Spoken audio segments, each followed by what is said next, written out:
Meta is wrecking your ability to target the audience that you want to promote your music to. Most people I've talked to so far think this is going to wreck their ad campaigns. I disagree. I actually think it's going to make them a lot better, but you have to follow the steps I outline in this video. My name is Alex, and this is Nani, and collectively, we have run over $500,000 in Meta ad campaigns for music promotion in the past year alone. In case you're not familiar with them, a Meta ad campaign for music promotion is when you see an ad like this on Facebook or Instagram. If the user likes what they're listening to, they can click Listen Now, and they are taken to a landing page where they can then choose their music service of choice. What about that process has changed? Well, it's who we are actually targeting with that ad. So I'm going to show you a Meta ad campaign that spent $500, sent about 1,500 people over to Spotify, and resulted in about 90,000 streams in 2 months for this particular song.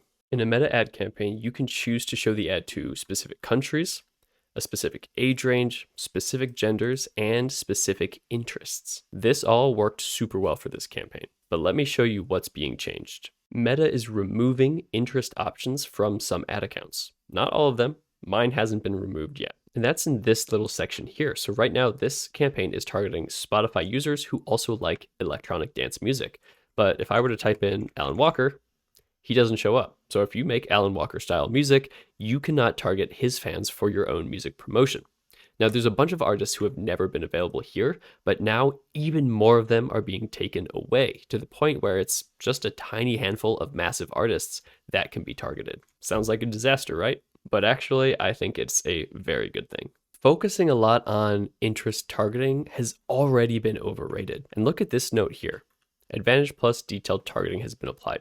This has been showing up for 1, maybe even 2 years at this point.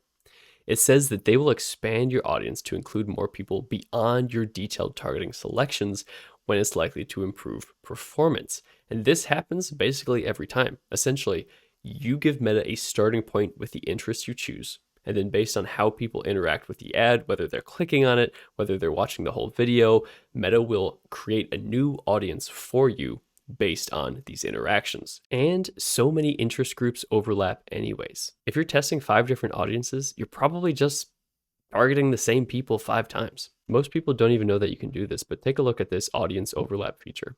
If I were to target Martin Garrix and also test out EDM, I'm essentially targeting the same people. Everyone who likes Martin Garrix is essentially in the EDM group. And if I were to just target EDM, a bigger audience, well, Meta's still going to show my ads to the people who are most likely to click and convert and do the thing I want them to do.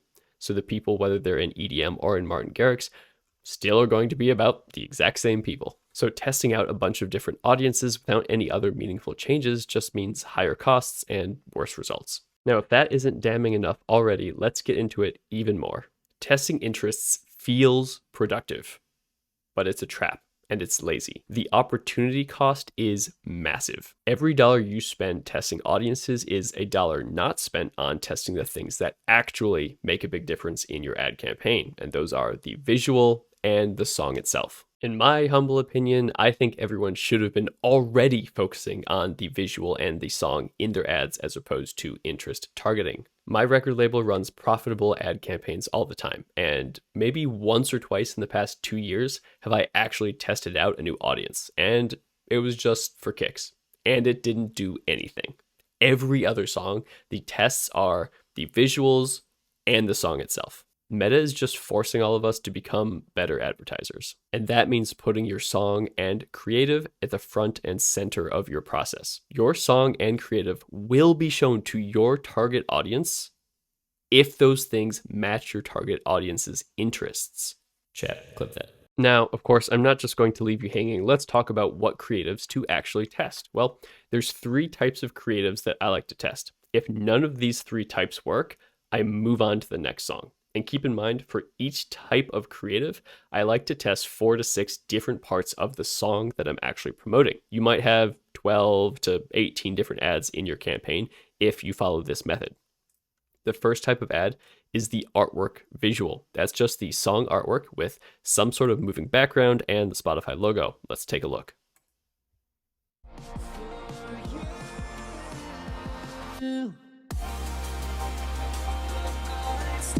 not much happens there. It's very, very simple. And what I find is that on average, especially for EDM, this type of visual works the best most of the time.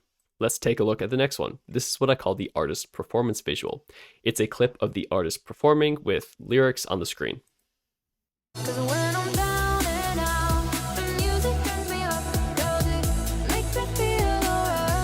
The next type of visual is an edit visual. So that's taking clips of something that is relevant to the artist or to the song and putting lyrics on top of them.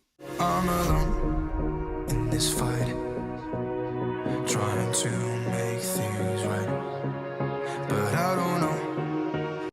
This artist is super into chimpanzees or orangutans, some sort of monkey, and the monkey is on the album cover. So I thought, well, let's try throwing that animal on the front of the ad and including the lyrics on top of it. Making enough videos to test out all of these types of ads is a lot of work. If none of those ad creatives work out, creating an entirely new song to then go and test is a lot of work. And my point with all of that is that work has always been the game.